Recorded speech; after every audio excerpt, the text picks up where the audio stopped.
नमस्कार साथियों, आप सभी लोगों को सुप्रभात। अभी मॉर्निंग में 5 बज रहे हैं और मैं आपके लिए वीडियो शूट कर रहा हूँ। जैसा कि हम लोग जानते हैं, अब खासकर उत्तर प्रदेश के विद्यार्थी विशेष तौर पर मेरी बात सुनें। हम सभी लोग जानते हैं कि अभी उत्तर प्रदेश में पुलिस की कुछ वैकेंसी आई हैं, जिसमें हेड ऑपरेटर है, रेडियो विभाग है, असिस्टेंट ऑपरेटर है, जिनकी मिला के कुछ सारी नौकरियां जो भी हैं आपकी। जैसे आप जानते हैं, असिस्टेंट ऑपरेटर में आपकी कितनी जॉब्स हैं? अप्रॉक्सीमेट 1300 समथिंग है। ठीक इस तरीके से हेड ऑपरेटर में भी कुछ हैं, रेडियो में भी कुछ हैं। तो आपकी जो 3-4 हज़ार नौकरियां हैं, वैकेंसियां हैं, इन पदों पर आप लोगों ने आवेदन किया होगा। जैसा कि आप लोगों ने पढ़ा है, जो हेड ऑपरेटर की असिस्टेंट ऑपरेटर की पोस्ट है, सहायक ऑपरेटर वाली, इसमें आपने देखा है कि जो फिजिक्स है, इसमें जनरल साइंस जो मतलब जनरल नॉलेज जो है, जनरल अवेयरनेस 100 नंबर की आएगी। ठीक 100 को, हाँ 100 नंबर की होगी, जिसमें से 50 नंबर की अकेले फिजिक्स होगी, समझे? और अकेले 50 नंबर में पूरी जीएस है। तो बेसिकली इसको टारगेट किया जाएगा, आप समझ लीजिए। प्लस देखिए, दूसरी बात यह भी होती है कि अगर जैसे मेरा नाम दिग्विजय है, तो मेरा नाम दिग्विजय हर जगह ही रहेगा। न्यूटन ने पहला नियम अगर रेलवे के लिए दिया है, तो न्यूटन ने पहला नियम पुलिस के लिए भी दिया है। तो आप ये मत समझा करिए कि सर पुलिस के लिए पढ़ा रहे हैं तो हमारे रेलवे में काम नहीं आएगा, रेलवे के लिए पढ़ा रहे हैं तो सिविल में काम नहीं आएगा। भैया, मैं आपको ऐसे पढ़ाऊंगा कि आप भारत का कोई भी एग्जाम देंगे, स्टेट की बात नहीं करता, भारत का कोई भी एग्जाम देंगे, सब कुछ उसमें इंक्लूड होगा। चाहे आप सबसे पहले एनडीए का दे रहे हैं, नेशनल डिफेंस एकेडमी, आप सभी जानते हैं, डिफेंस की मैं बात कर लेता हूँ, सीडीएस दे रहे हो, एफकैट दे रहे हो, या आप माना जाना चर्चित एग्जाम हमारे युवाओं का इंडियन एयरफोर्स एक्स ग्रुप दे रहे हैं, जो कि मैंने भी दिया है और मैं पास आउट हूँ। Indian air force x group 2020 batch, ठीक है, तो आप सभी लोग जानते होंगे। और इसके बाद चाहे नेवी में दे रहे हो, एसएसआर, डबल ए, या नेवी कोस्ट गार्ड जब देते हैं, कोस्ट गार्ड में आप देखते हैं कि जीडी आता है, जनरल ड्यूटी वाला, इसमें भी आपके 25 सवाल सिर्फ फिजिक्स के आते हैं। फिर इसके बाद आप पढ़ते हो पुलिस में, मैंने बताया पुलिस में हेड ऑपरेटर में 50 नंबर का सिर्फ फिजिक्स आना है। आरआरबी एनटीपीसी फेज 2, आप सभी लोग जानते हैं फिजिक्स का कितना बड़ा रोल है। कम से कम आप ये मान लीजिए, जनरल साइंस में जो फिजिक्स आएगी 10 से 12 नंबर की फिजिक्स आने वाली है। तो आप लोग कतई इग्नोर ना करें इन चीज़ों को, ठीक है। तो ये तो थे हमारे एग्जाम्स। और हाँ, सिविल सर्विसेज में आप जानते हैं, चाहे स्टेट पीसीएस हो, चाहे यूपीएससी हो, हर जगह साइंस अगर आएगी तो फिजिक्स के सवाल आते ही आते हैं।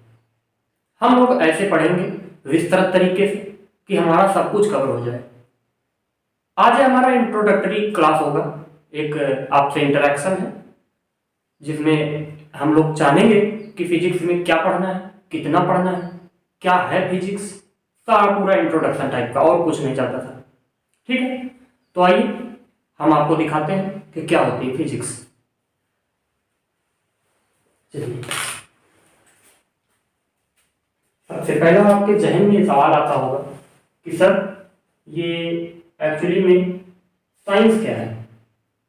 पहले तो हम ये जानते हैं science. Sir what is science? विज्ञान किसे कहते हैं? हिंदी में कहते हैं विज्ञान।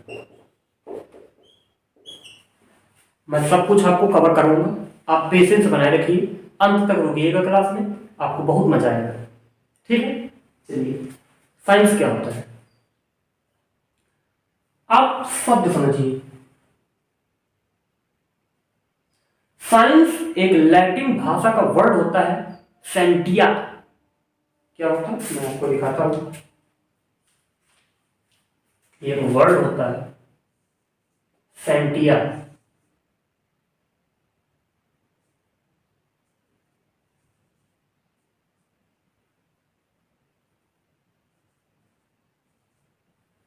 सेंटिया हिंदी में इसको बोलते हैं सेंटिया।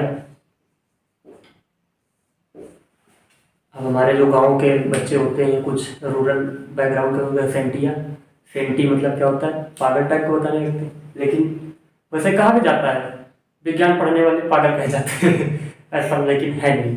ठीक है, आज विज्ञान ना हो तो हमारी कोई भी चीज संभव ही नहीं है। सेंटिया, सेंटिया के बारे में जानते हैं। सेंटिया का अर्थ होता है, यानी इसका मीनिंग होता है, इसका मीनिंग होता है जानना।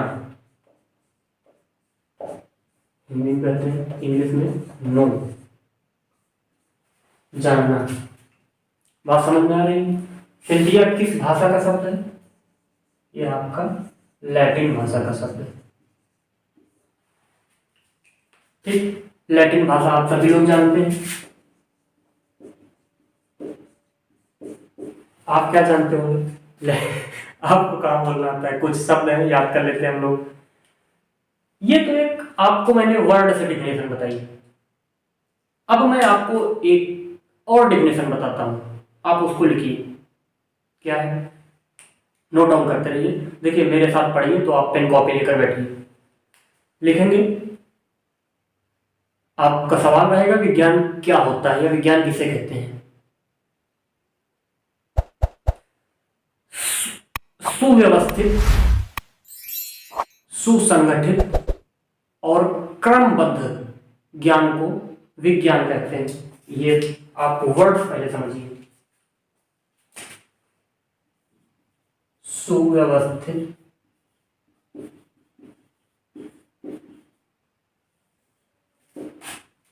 सुसंगठित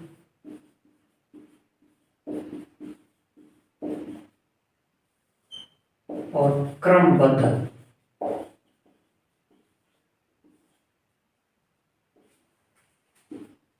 नॉलेज जो होता है, इसको हम लोग विज्ञान कहते हैं। ये एक ऑफिशियल डेफिनेशन है। ठीक है,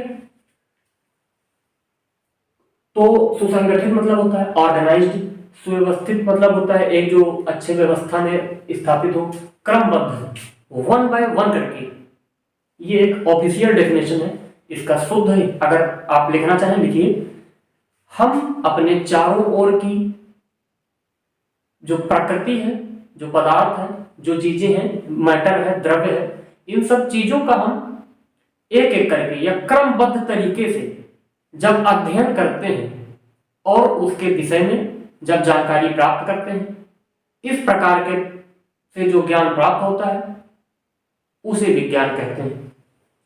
ये आपको विज्ञान की परिभाषा समझ में आ रही है? ठीक है, अब हम विज्ञान यानी साइंस की शाखाओं के बारे में बात करेंगे, क्योंकि उम्मीद है आपको इतना अर्थ काफी है आपके लेवल पे विज्ञान का। अब आपको कोई परिभाषा पूछेगा तो आप आराम से बता दोगे कि सुव्यवस्थित, सुसंगठित, क्रमबद्ध ज्ञान को विज्ञान कहते हैं, या हम अपने चारों ओर की प्रत्येक वस्तु का या प्रत्येक पदार्थ का या अपने चारों ओर की प्रकृति का सुव्यवस्थित, सुसंगठित और क्रमबद्ध तरीके से अध्ययन करके जो ज्ञान प्राप्त करते हैं उसे विज्ञान कहते हैं। उम्मीद है आपके अब जहन में सवाल नहीं रहा होगा। ठीक है, आगे बात करते हैं विज्ञान की शाखाओं के बारे में। तो विज्ञान की आप लोग सभी लोग समझते हैं 3 शाखाएं होती हैं, जैसा कि जनरली ये होता है। विज्ञान की 3 शाखाएं होती हैं। कौन कौन सी होती हैं? एक होती है भौतिक विज्ञान, भौतिक, एक होती है आपकी रासायनिक,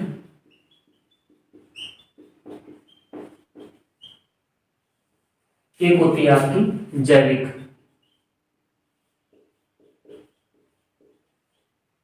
या कहीं कहीं जीव भी लिखा रहता है। सबके आगे विज्ञान रुक जाता है, आप लगा सकते हैं भौतिक विज्ञान, रासायनिक विज्ञान या जीव विज्ञान। ये आप सभी को पता होता है। इसको इंग्लिश में आप सभी लोग जानते हैं, फिजिक्स कहते हैं, इसको केमिस्ट्री, इसको बायोलॉजी। मैं वो भी लिख देता हूं, आप परेशान मत होइए। फिजिक्स, केमिस्ट्री,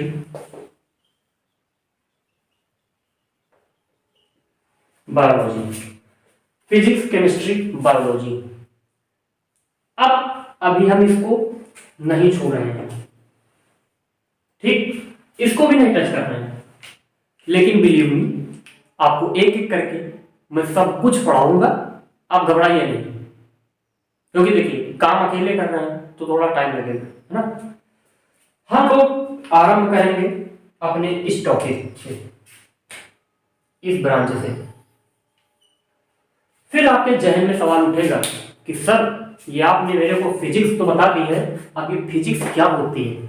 फिर परिभाषा का दौर आ गया है, यहीं से असली खेल चालू होता है। ये सब अभी तक जो आपने देखा, ये तो बस एक रूपरेखा चल रही है। फिजिक्स, भौतिक क्या होती है, मैं इसको रफ करके स्टार्टिंग से दिखाता हूं आपको, और मजा आएगा। या वैसे दिख तो रहा होगा, कोई दिक्कत नहीं, इसी में बताते हैं। फिजिक्स समझिए, देखिए मैं इधर से ही लिख पाऊंगा, उधर से राइट हैंड उल्टा पड़ेगा, ठीक है। तो आप देखिए फिजिक्स, ये जो फिजिक्स है, लैटिन भाषा का एक शब्द होता है फ्यूसिस। क्या बताया मैंने, फ्यूसिस। एक वर्ड होता है फ्यूसिस, फ्यूसिस,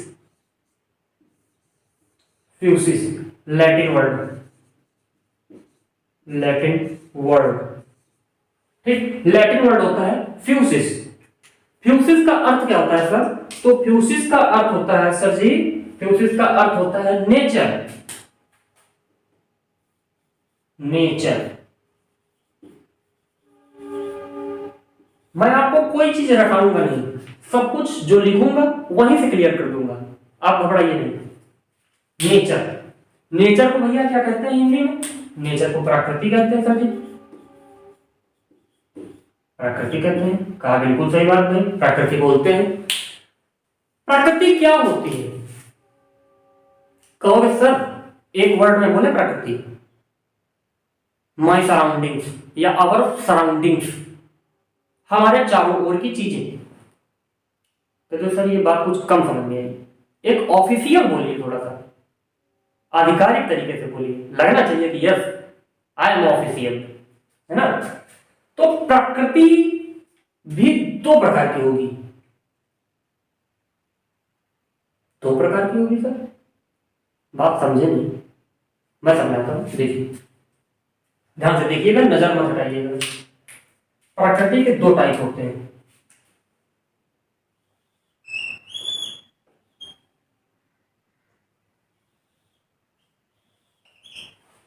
एक आपकी होती है विजिबल, ऐसी प्रकृति जिसको हम देख रहे हैं, विजिबल, ठीक। विजिबल आपकी हो जाएगी, विजिबल को हिंदी में कहते हैं दृश्य। एक होती है इनविजिबल, इनविजिबल, इनविजिबल को हम लोग क्या बोलते हैं, अदृश्य। इसको मैं थोड़ा सा अलग कर देता हूं। एक ऐसी प्रकृति जिसको हम देख पाते हैं, जैसे सर ये पेड़ पौधे, है ना, कुर्सी, मेज, टेबल, पंखा, चेयर, कूलर वगैरह वगैरह, ये जो आपकी चीजें हैं जिनको हम देख पाते हैं। एक होती है सर इनविजिबल, क्या, हवा है इनविजिबल, क्या आप हवा को देख पाते हैं, नहीं देख पाते, हवा को आप नहीं देख पाते हैं। ऊर्जा देख पाते हो, नहीं देख पाते हो। ऊर्जा से ही एक शब्द याद आया मेरे को, थोड़ा सा डेफिनेशन, थोड़ा आगे बढ़ूंगा। आपने पढ़ा होगा ऊर्जा संरक्षण का सिद्धांत, लॉ ऑफ एनर्जी कंजर्वेशन। क्या होता है? कहा जाता है ऊर्जा ना तो उत्पन्न होती है ना ही नष्ट होती है, इसे केवल एक रूप से दूसरे रूप में परिवर्तित किया जाता है। फॉर एग्जाम्पल, ज्ञान एक प्रकार की ऊर्जा है। यह कभी ना पैदा होती है न कभी नष्ट होती है। आज मुझे कहीं से मिला, मैं उधर से लाया बटोर के, यहां रखा, आपको दे रहा हूं। कल का आप किस पढ़ जाएंगे, आप किसी और को देंगे, वो किसी और को देगा। It's a cyclic process. It will never diffuse or destroy. It will change one by one. बात समझ में? यानी इंग्लिश में डेफिनेशन इसी की यही होती है, energy can never be destroyed and nor be produced. It will change only one form into another. बात समझ में आ गई? यही ऊर्जा संरक्षण का सिद्धांत था। आपको पता होगा इस तरह के कई फिजिक्स में सिद्धांत आएंगे, यानी physics is based on theories and principles, आपको आगे बताएंगे। तो इनविजिबल, अब विजिबल क्या होते हैं और इनविजिबल क्या होते हैं? तो विजिबल मैं रख देता हूं, विजिबल के बारे में रखता हूं आपको। जैसे आप देखोगे विजिबल के लिए मैंने दे दिया आपको पदार्थ, यानी सब्सटेंस,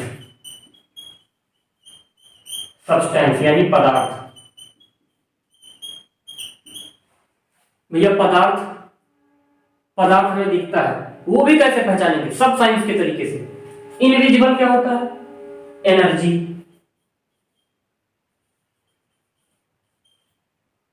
एनर्जी मतलब ऊर्जा।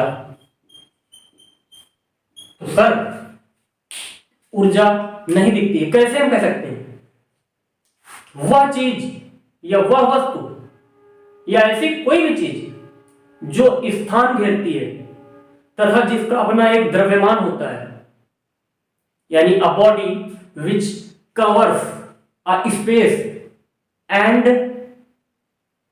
It have own mass called visible, called substance. ऐसी कोई भी वस्तु जिसका अपना भार होता है, अपना द्रव्यमान होता है और अपना जो है क्या एक स्थान घेरती है। भाई प्रत्येक वस्तु जिसका अपना एक द्रव्यमान होगा, ये एक मार्कर है, इसका एक द्रव्यमान है, मैं इसको इतने पे रखता हूं तो ये मेरी इतनी फिंगर को कवर कर लेता है। समझ पा रहे हैं? इसकी दोनों चीजें, ये पदार्थ है, क्यों? क्योंकि इसका द्रव्यमान भी है और इसका द्रव्यमान है तो ये भैया 10-5 ग्राम का तो होगा ही, इसका कुछ भार नहीं होगा। यानी आप इससे कह सकते हो कि जिसका कोई, पहली चीज क्या होगी? मास होगा, प्लस मास के साथ और क्या होना चाहिए? मास के साथ होना चाहिए स्पेस ऑक्यूपाइड। मतलब क्या होता है? स्थान घेरती है, स्थान घेरता है। मास द्रव्यमान, इट्स कॉल्ड सब्सटेंस, यानी द्रव्य इसको बोलते हैं, द्रव्य, द्रव्य या पदार्थ या सब्सटेंस। और यही दोनों चीजें जिसके पास नहीं होती हैं, इट्स कॉल्ड एनर्जी, एंड यही होती है इनविजिबल नेचर। क्यों? ऊर्जा भी एक प्रकृति का ही रूप है। आपको बात समझ में आ गई होगी, यानी ये चीजें जो हैं ये यहां पर नहीं पाई जाती। सर आपने ये क्या बताया? तो बाबू मैंने आपको ये बताया है, ये जो समझा दिया है, यही फिजिक्स है। सर एक बार परिभाषा में बता देते तो समझ में आ जाता और थोड़ा सा। तो बउआ परिभाषा लिख लीजिए। क्या है परिभाषा? परिभाषा आपकी ये हो जाएगी कि भौतिकी विज्ञान की वह शाखा है जिसमें हम द्रव्य तथा ऊर्जा और उसकी क्रियाओं का अध्ययन करते हैं।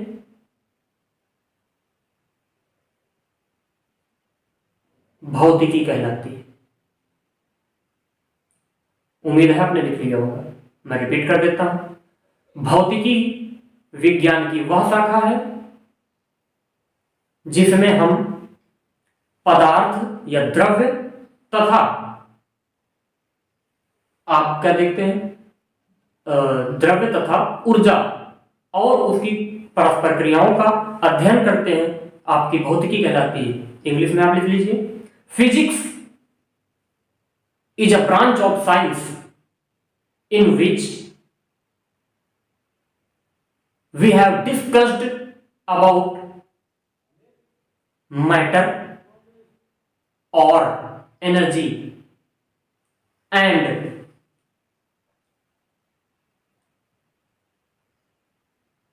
matter और substance, थोड़ा सा करेक्ट करिए, matter और substance and energy and its mutual reactions। I hope आपको डेफिनेशन क्लियर हो गया होगा। और दो ही बातें मैंने बताई बीच की जो आपकी जरूरत थी, पदार्थ और ऊर्जा, यानी पदार्थ और ऊर्जा, इन्हीं को मिलाकर के फिजिक्स बनती है। आप समझ गए? आप इसका स्क्रीनशॉट ले लीजिए। उम्मीद है आपने स्क्रीनशॉट ले ली होगी। तो आपको अब डिफिनेशन से लेकर कोई समस्या नहीं होगी। अब आपको मैं बताता हूं, महान भौतिक शास्त्री, फिजिशियन सबसे बड़े जो रहे हैं, सबसे बड़े ही कह सकते हैं, बहुत बड़े आदमी हैं वो फिजिक्स के दुनिया में। इन्हीं दोनों चीजों को लेकर के, मास सॉरी सब्सटेंस, या जिसको मैटर बोलते हैं, मैटर मतलब द्रव्य, ठीक, द्रव्य प्लस, अब आप लोग जानते भी हैं जो विजिबल होते हैं ये किस किस प्रकार के होते हैं, आप ये भी पता होगा, जो सॉलिड लिक्विड गैस, ठीक है, ये सब आपको पता है। तो द्रव्य प्लस एनर्जी यानी ऊर्जा, ऊर्जा और द्रव्य, ऊर्जा और द्रव्य यानी ऊर्जा और पदार्थ को मिलाकर ही आप समझ सकते हैं, चाहे सूर्य की ऊर्जा हो, दुनिया की कोई भी ऊर्जा हो, सारी ऊर्जा यहीं से बनती है। ये जो हीलियम देखते हो आप, हाइड्रोजन बम, न्यूक्लियर बम, हर प्रकार की ऊर्जाओं का स्रोत भैया यही चीजें होती हैं। तो आप यहां से, एक हमारे वैज्ञानिक थे, बहुत बड़े हैं, जिनका नाम आप जानते हैं, उम्मीद है जरूर जानते होंगे अगर आपने कभी भी विज्ञान पढ़ा है, आइंस्टीन। आइंस्टीन आइंस्टीन सर ने क्या किया, इन दोनों को मिला दिया, इन दोनों को मिला दिया और क्या बना दिया, E बराबर mc²। इसको क्या बोलते हैं, द्रव्यमान ऊर्जा समीकरण, जहां आप लिख लीजिए नोटेशन साइन। E क्या होता है, E होती है एनर्जी यानी ऊर्जा। M क्या होता है सर, M होता है भैया मास यानी द्रव्यमान, द्रव्य का मान यानी पदार्थ का मान, ठीक, value of matter. And C क्या होता है, प्रकाश की चाल यानी वेलोसिटी ऑफ लाइट, प्रकाश की चाल। द्रव्यमान ऊर्जा समीकरण भी यहीं से आया है। बात क्लियर हो गई? ये आप स्क्रीनशॉट आप ले लीजिए, मैं इसको रफ करता हूं, आगे बढ़ते हैं हम लोग। ठीक,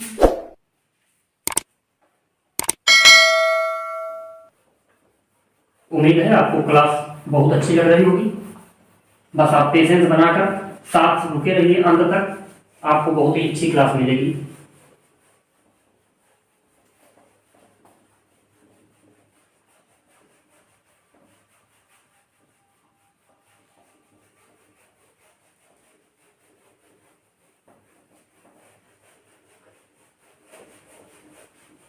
बहुत स्लो रफ हो रहा है, क्या बात है।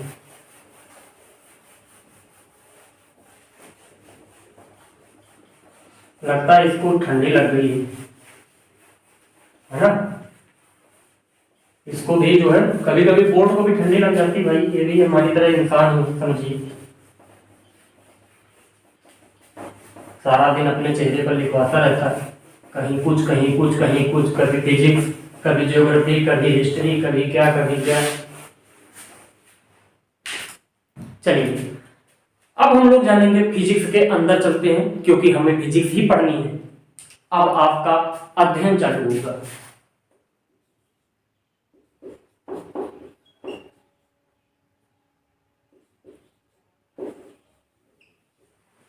इसमें क्या क्या आता है? फिजिक्स को भी हम दो प्रकार में बांटेंगे।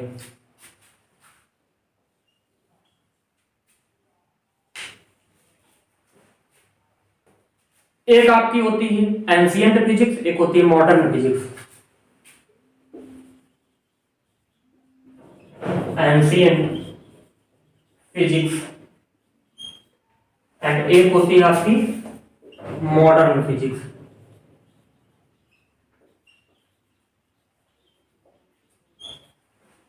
Modern physics, ancient physics. तो भैया देखिए, एंशिएंट फिजिक्स यानी इसको प्राचीन फिजिक्स या क्लासिकल, क्लासिकल भी कह सकते हैं आप, क्लासिकल फिजिक्स। मॉडर्न फिजिक्स मतलब क्या होता है? जो आधुनिक फिजिक्स है ना। अब बात कर लेते हैं एंशिएंट फिजिक्स कब होती है, तो सर 1900 ईस्वी के पहले, और ये 1900 ईस्वी के बाद। इस फिजिक्स के पापा कौन होते हैं? देखो भाई, हर लड़के का एक बाप होता है, लड़की का एक बाप होता है। उस तरह हर फिजिक्स में भी हर ब्रांच का एक पापा मिलेगा, आप समझिए। मैं फिजिक्स को आपको ऐसे पढ़ाऊंगा, अभी आपको लगेगा कि हाँ आप डिफेंस के टीचर से पढ़ रहे हैं। डोंट वरी, आपको बहुत अच्छे से फिजिक्स पढ़ाऊंगा, घबराइए मत, थोड़ा पेशेंस बनाइए, मजा आएगा साथ में। तो इनके भी यहाँ फादर हैं, आप सभी लोग पता होगा, न्यूटन चाचा, न्यूटन चाचा भी लिख देते हैं, है ना, न्यूटन चाचा। एंड इसके कौन है भैया? आइंस्टीन दादा, आइंस्टीन दादा। बात समझ गए? क्या क्या दिया है? कुछ दिया है, अभी कुछ छेड़ना नहीं टॉपिक, दिमाग में कोई सवाल नहीं आना चाहिए। आपका सवाल बस वहीं से आना चाहिए जो भी मैं पढ़ा रहा हूं। ये नहीं पढ़ा रहे हैं यहां, पूछ रहे हो हमसे कूलाम का नियम, सब्र रखो, सब बता देंगे, ठीक है। कोई बहुत बड़ी तोपची नहीं होती है। Q1 Q2 upon are square, ई बराबर आपका कांस्टेंट लगा देते हैं। क्या कांस्टेंट आपको याद है? नहीं याद है? चलिए रहने दीजिए, ये फिलहाल कूलाम का नियम होता है। F बराबर, अब वहां पे एप्सिलॉन नॉट लगाते हैं। एप्सिलॉन नॉट क्या होती है? विद्युतशीलता होती है। देन आपका Q1 Q2 यानी चार्ज 1 चार्ज 2 अपॉन बीच के डिस्टेंस, उसका वर्ग यानी स्क्वायर। सब बात की बात है, बहुत मजा आएगा, बता रहे हैं। न्यूमेरिकल इतने कराऊंगा आपका दिल खुश हो जाएगा। और हाँ, एक चीज बहुत जरूरी, पहले सुन लीजिए, चाहे आप डिफेंस के कोई भी एग्जाम हो, air force, navy, NDA, AFCAT, CDS, दिल खोल के आइएगा यहाँ पर। फिजिक्स में आपको बता रहे हैं, कसम बाबा की एकदम जबरदस्त तरीके से पढ़ा रहे हैं, घबराने की बात नहीं, हर एक चीज कवर होगी, एकदम झोंक के न्यूमेरिकल चलेंगे, परेशान मत होइए। आओ बुलाओ सबको। ऑफ। तो अब हम जानते हैं इसमें क्या क्या पढ़ते हैं। न्यूटन के बारे में अगर थोड़ा सा बताएं। न्यूटन जो है 1600 कुछ ईस्वी में इन्होंने 1631-32 आई थिंक कुछ ईयर है, ईयर मेरे को कंफर्म नहीं है, आप कमेंट में बता दीजिएगा देखकर। इनकी एक किताब है, इनकी एक बुक है जिसका नाम है प्रिंसिपिया।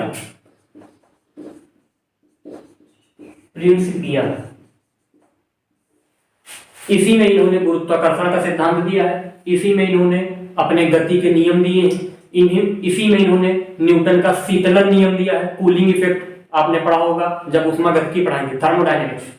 ठीक, तो ये सब चीजें हैं। अच्छा, पढ़ना भी तो है, इसमें क्या क्या है सर, तो पहले हम वो भी बता देते हैं ना। तो जान लीजिए अब इसमें क्या क्या आते हैं, इसकी ब्रांचेस।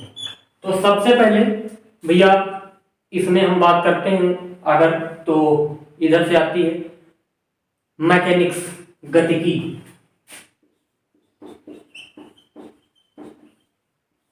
जिसको इंग्लिश में क्या कहते हैं, मैकेनिक्स। फिर गतिकी के बाद आप आगे चलते हैं, गतिकी में सब आपका गुरुत्वाकर्षण वगैरह सब एक कंप्लीट हो जाता है। इसके बाद क्या आता है, उष्मागतिकी।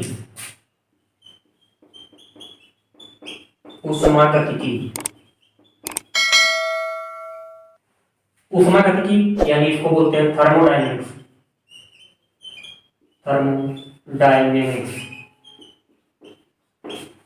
थर्मोडायनेमिक्स के बाद हम अगला चर्चा करते हैं यांत्रिकी। इसको बोलते हैं मैकेनिक्स।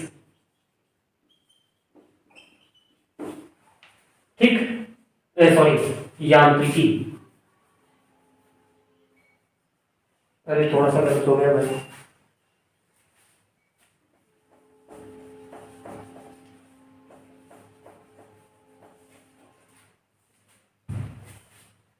यांत्रिकी को ही बोलेंगे मैकेनिक्स। इसको बोलते हैं मोशन। इसके बाद जो है आपका यांत्रिकी के बाद अब हम लोग चलेंगे, ये मतलब फर्स्ट ईयर की फिजिक्स है। ये एक्चुअली आप देखोगे तो ये आपकी फर्स्ट ईयर की है, 12th और फर्स्ट ईयर वाली। फिर इसके बाद ये 3 टॉपिक। अब यहां से चालू होता है आपका, सबसे पहले आता है स्थिर वैद्युतिकी, यानी आप जानेंगे विद्युतिकी।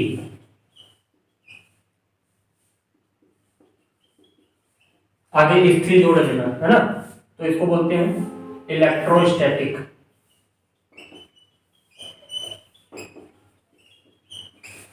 देन इसके बाद चुंबकत्व तो आ जाता है,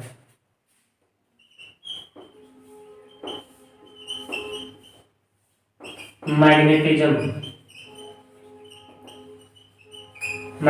आ गया। चुंबकत्व के बाद आप एक और टॉपिक पढ़ते हो जिसका नाम होता है लाइट, प्रकाश।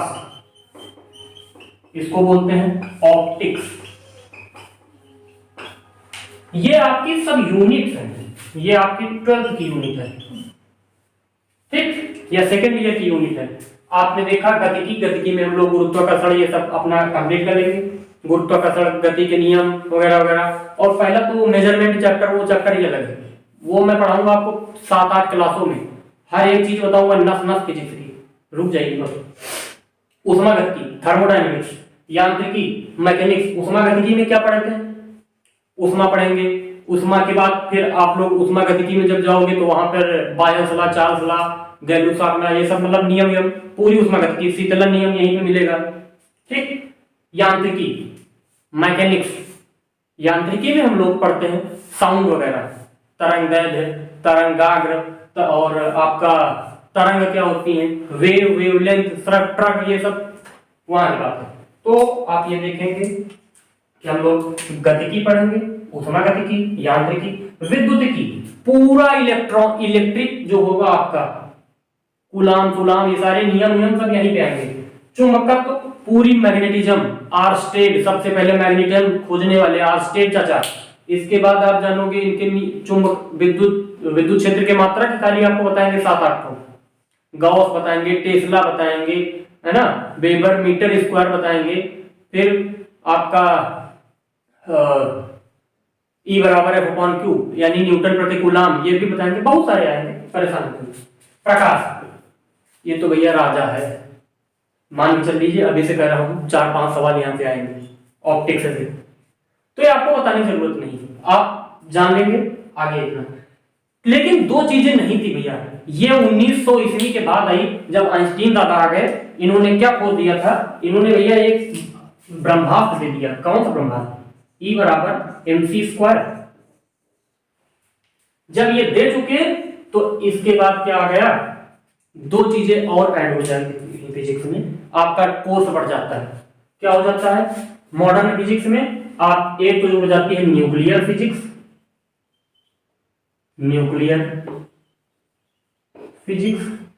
प्लस एक और फिजिक्स आती है जिसका नाम होता है इलेक्ट्रॉनिक्स।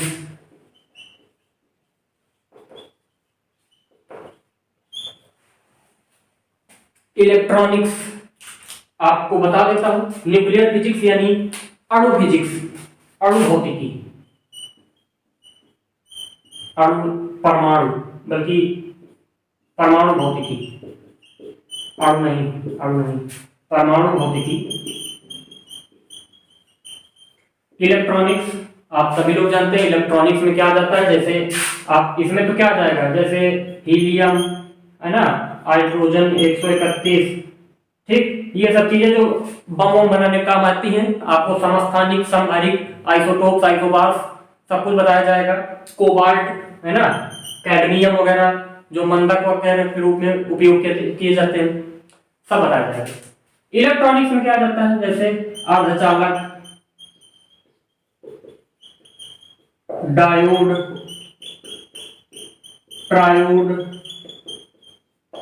ये जो घर में जलाते हो, ये जो ऊपर जल रही है एलईडी वगैरह ठीक है, एक्सेट्रा, बहुत सी चीजें आती हैं। तो ये आपका फिजिक्स का सिलेबस है, आप नोट कर लीजिए, ये आएगा। और मैं बता देता हूं, ये भारत के हर एग्जाम्स के लिए, इंडिया के सभी ऑल एग्जाम्स के लिए यही कोर्स होता है, आप ये जान लीजिए। अब जैसे हम लोग बीएससी में पढ़ रहे हैं, क्या एक चीज पढ़ते हैं, जैसे उठा लिया यांत्रिकी, अब मेरा सब्जेक्ट हो जाएगा यांत्रिकी, हाँ, अब मेरे को मैकेनिक्स पूरी अलग से पढ़नी पड़ेगी। इसी तरह आप जानते हो विद्युतिकी जो लोग ले लेते हैं उनको इलेक्ट्रोस्टैटिक पढ़नी पड़ती है ना, और आप जैसे उसको क्या बोलते हैं, कोई गतिकी ले लेता है, कोई ऑप्टिक्स ले लेता है, एक एक सब्जेक्ट पे एमएससी फिजिक्स से होती है ना, तो ये सब चीजें आपको तो पढ़ना नहीं, हाई स्कूल इंटर लेवल तक बहुत होता है। हाँ, लेकिन कुछ एग्जाम्स हैं, जैसे एयरफोर्स है, भैया फिजिक्स पढ़ना पड़ेगा दम लगा के, नेवी है, डबल ए है, पढ़ना पड़ेगा, एसएसआर पढ़ना पड़ेगा। इधर पुलिस वाले 50 नंबर का खेल है, रिस्क मत लेना, छोड़ना नहीं कुछ भी, सब कुछ पढ़ना, सवाल भी आएगा, थ्योरी भी आएगी। ये आपका सिलेबस है, आप इसको नोट करिए, फिर मैं आपको थोड़ा सा और इसमें बताता हूं।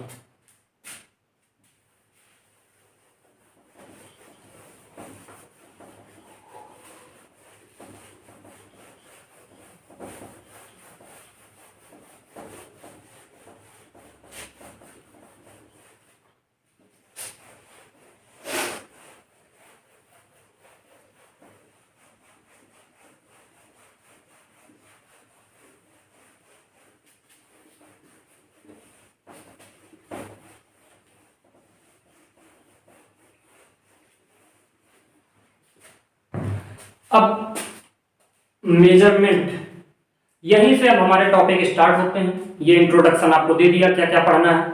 अब सबसे पहले हम लोग एक टॉपिक उठाएंगे जिसका नाम होता है मेजरमेंट।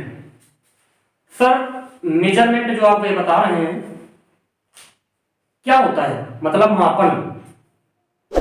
फिजिक्स के द्वारा हम चीजों का मापन करते हैं। फिजिक्स में आप सभी लोग जानते हैं मापन बहुत बड़ा चैप्टर होता है, जिसमें ये मैं आपको पढ़ाऊंगा 7 से 8 क्लासों में, बहुत ही बारीक सी चीजें बताऊंगा। और हर चीज बताऊंगा, आप पढ़ेंगे मेरे साथ। तो वैसे वीडियो काफी लंबा हो जाएगा अगर मैं स्टार्ट करता हूँ, अगले वीडियो से स्टार्ट करूंगा। आपको थोड़ा सा और जानकारी अगर मैं दे दूं, आप देखते हो आज के जमाने में बंधुआ मजदूर चलने लगे हैं। ये वाले मजदूर नहीं, बंधुआ मजदूर प्रणाली उन्मूलन अधिनियम, ये तो आपका 1976 है। संविधान में आप देखते हो शोषण के विरुद्ध अधिकार पढ़ते हो, मूल अधिकार अनुच्छेद नंबर 23, 23, 24। तो 23 में बंधुआ मजदूर प्रणाली उन्मूलन अधिनियम संसद द्वारा कानून पास किया गया था 1976, आपको याद होगा। ठीक, सर का जो फिजिक्स से क्वालिटी आ गई, अरे नहीं थोड़ा सा बता दिया। बंधुआ मजदूर, रोबोट के बारे में थोड़ा जानकारी दे देता हूँ। क्यों आज फिजिक्स इतनी ज्यादा डेवलप हो चुकी है। आप देखते हो यह पंखा घूमता है, बात समझ रहे हो, घड़ी की सुई घूम रही है, इसमें भी गति होती है। पंखा घूम रहा है, ये भी एक गति है। मैं बोल रहा हूं, ये भी एक गति है। यहां से वाइब्रेशन हो रहा, कंपन कंपन कंपन कंपन, तब आवाज माइक तक पहुंचती है, माइक के बाद आपसे फोन में, फोन के बाद ट्रांसफर प्रोसेस, एनर्जी ट्रांसफॉर्म हो रही है हर चीज। आप इसी तरीके से देखते हैं। रोबोट के बारे में थोड़ा जानकारी अगर चाहे तो मैं दे देता हूं, देख लीजिए। रोबोट आज इंसान की सबसे बड़ी यही खोज है। क्या सर जी रोबोट बना डाला? रोबोट बना ही नहीं डाला, इसको एक नाम दे देते हैं बंधुआ मजदूर। हिंदी में कहा जाता है बंधुआ मजदूर, मतलब बंधा हुआ मजदूर। हाँ भैया, आप कहते हो ये उठाओ, सर से ऐसे उठाता है, ऐसे दे देता है, क्या है? नौकरी है आपका। रोबोट को पुलिस में शामिल कर लिया गया है भाई साहब। आप जानते हैं? नहीं जानते, जान लीजिए। यूएई की पुलिस ने रोबोकॉप नाम से,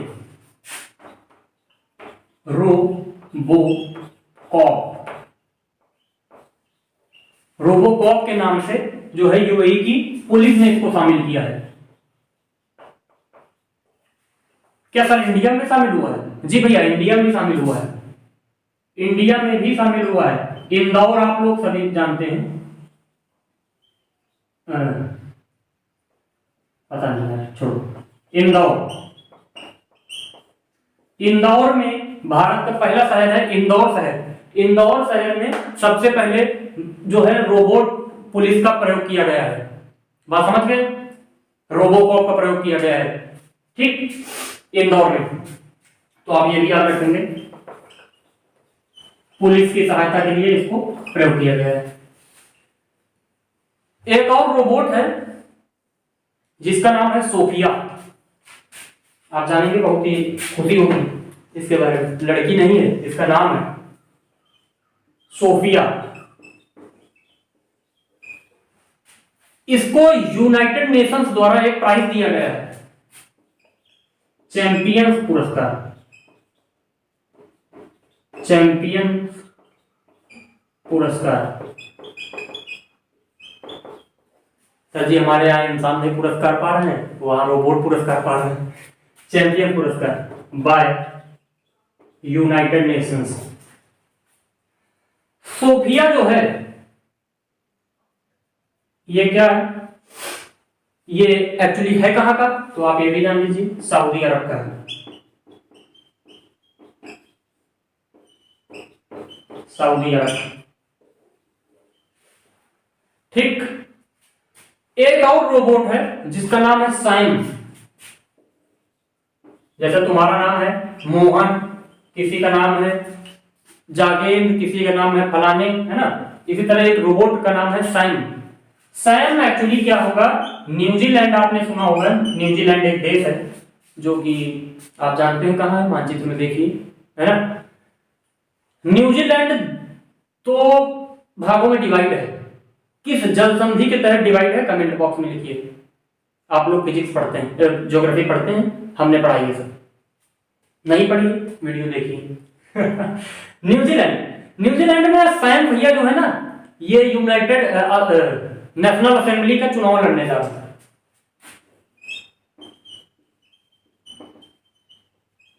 नेशनल असेंबली का चुनाव लड़ेगा। आप समझ लीजिए, नेशनल असेंबली का चुनाव भी लड़ रहा है तो भैया कुछ दिन बाद रोबोट क्या करेगा, आप समझ रहे हो ना, पीएम भी बन सकता है। ठीक है, तो ये तो रोबोट के बारे में थी। तो मैंने बताया कि आज इंसान फिजिक्स के माध्यम से इतना ज्यादा जागरूक हो चुका है, इतना ज्यादा क्रिएटिव हो चुका है कि वो क्या क्या बना रहा है, एक आर्टिफिशियल मानव बना रहा है। हम लोग तो प्राकृतिक हैं, लेकिन ये रोबोट ये आर्टिफिशियल है। तो आप देख रहे हो फिजिक्स के बिना सब कुछ संभव नहीं है। कुछ चीजें संभव है लेकिन सब कुछ नहीं। यानी फिजिक्स आप कह सकते हो 99% आज के लिए बहुत ही जरूरी है। फिजिक्स है तो हम आपसे इंटरेक्शन हो पा रहा है, पढ़ा पा रहे हैं। नहीं है, न कैमरा होता, न मोबाइल होता, न माइक होता, न लाइट होती, न बोर्ड होता, कुछ नहीं होता। तो ये सब पॉसिबल है फिजिक्स की वजह से। ये हमारा इंट्रोडक्शन था, मैंने कंप्लीट कर दिया है। अब मैं आपको थोड़ा सा सूचित करना चाहूंगा 1-2 मिनट के बाद, 1-2 मिनट के लिए क्या होगा। आप, मैं फिर कहता हूं, चाहे एयरफोर्स की तैयारी कर रहे हो, चाहे नेवी की तैयारी कर रहे हो, चाहे आप उत्तर प्रदेश पुलिस की तैयारी कर रहे हो, चाहे लेखपाल की तैयारी कर रहे हो, चाहे आप आरआरबी एनटीपीसी की तैयारी कर रहे हो, या ग्रुप डी की तैयारी कर रहे हो, या आप बात कर लीजिए कि एफ कैट सीडीएस ये किसी की तैयारी कर रहे हो, UP civil services UP PCS की तैयारी कर रहे हो, अदर स्टेट पीसीएस की तैयारी कर रहे हो, या आप यूपीएससी की तैयारी कर रहे हो, मैं आपको फिजिक्स इस लेवल का पढ़ा डालूंगा कि आपको भारत के किसी भी एग्जाम में अगर सवाल आएगा फिजिक्स से छूटेगा नहीं, ये मेरी गारंटी है। बिलीव मी, मुझे मौका दीजिए, मुझे अपने आप को साबित करने का मौका दीजिए। 2-4 क्लासेस मेरे साथ बिताइए, आपको खुद अंदाजा हो जाएगा, आप कभी नहीं जाओगे छोड़ के।